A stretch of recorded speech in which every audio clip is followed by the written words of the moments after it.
पण ते परभणी जिल्ह्यातून मुंबई शहरात आले होते, डोंबिवलीमध्ये आले होते, ठाकुर्लीमध्ये आले होते आणि या सगळ्या झोपडपट्टीमध्ये राहून त्याने आपल्या कुटुंबाचा उदरनिर्वाह आपल्या रिक्षावर केलेला होता आणि अनेक वर्ष त्यांनी रिक्षा चालवली, पण असा प्रकार कधी घडला नाही. पहिल्यांदाच मला वाटतं की रिक्षा एक म्हातारे नावाच्या व्यक्ती काहीतरी गाडी होती आणि अचानक त्यांनी डोअर उघडला आणि त्यामध्ये थोडी त्याची रिक्षा चालायला लागली.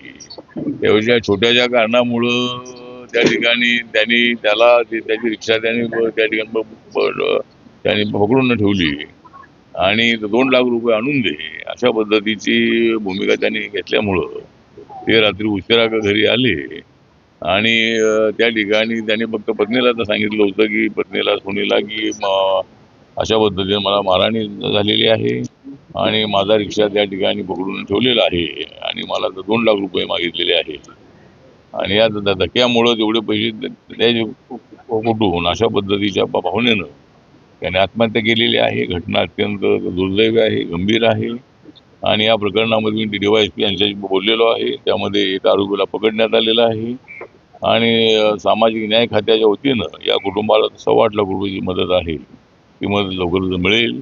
त्याचबरोबर मुख्यमंत्री फंडातूनही काही रक्कम त्यांना मिळवून देण्याचा प्रयत्न करणार आहे. त्यामुळे या प्रकरणाची संपूर्ण चौकशी पोलिसांनी करावी आणि याच्यामध्ये जे आरोपी आहेत त्या आरोपींना मोठी शिक्षा झाली पाहिजे. या प्रकरणामध्ये अट्रॉसिटी ऍक्ट लावण्यात आलेला आहे आणि आत्महत्येला प्रवृत्त केलेला आहे अशा पद्धतीचं कलम लावण्यात आलेला आहे. त्यामुळं या घटनेची पूर्ण चौकशी झाली पाहिजे आणि मुख्यमंत्र्यांना पत्र लिहिणार आहे आणि याची सखोल चौकशी झाली पाहिजे अशी आमची मागणी आहे.